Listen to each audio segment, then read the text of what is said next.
Oggi ci siamo trovati con i 9 sindaci e tutte le attività imprenditoriali e abbiamo dato il via alla richiesta alla Regione del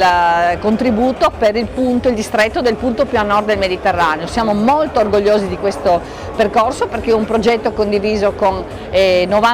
include 92.000 abitanti dei 9 comuni all'interno di 3 province, perché comunque c'è anche il comune di Aquileia, il comune di Duino Aurisina, il comune di Muggia assieme al territorio del Basso Isontino, un progetto qualificante, 960.000 euro, di cui più della metà destinati poi alle imprese per la digitalizzazione, il marketing, veramente qualche cosa che premia la ratio di questa legge, la legge regionale 3 del 2021, che ha come obiettivo la valorizzazione del territorio, l'idea di fare un percorso condiviso per dare sempre più opportunità ai territori e alle imprese con l'utilizzo di tutti i principi di mobilità sostenibile, ma anche di appunto capacità di penetrare il mercato affinché sempre più persone possano arrivare sui nostri territori interconnessi.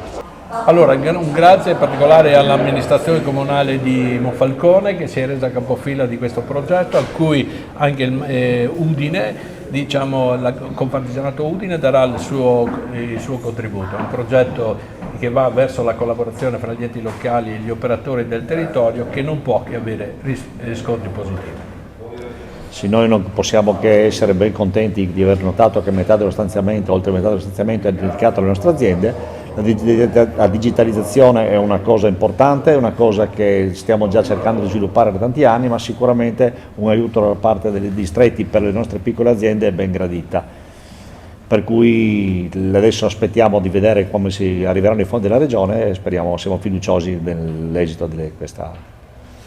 Ecco appunto Regione, amministrazioni locali, comuni e le imprese e soprattutto le microimprese, quindi riaccendere tante saracinesche che sono state chiuse, che è la vita fondamentale dei nostri centri abitativi e dei nostri paesi, quindi grandi comuni, piccoli comuni, in un grande distretto, un'idea sinergica, e questa è la grande forza di un territorio. Io credo che la strada è segnata e non posso che migliorare.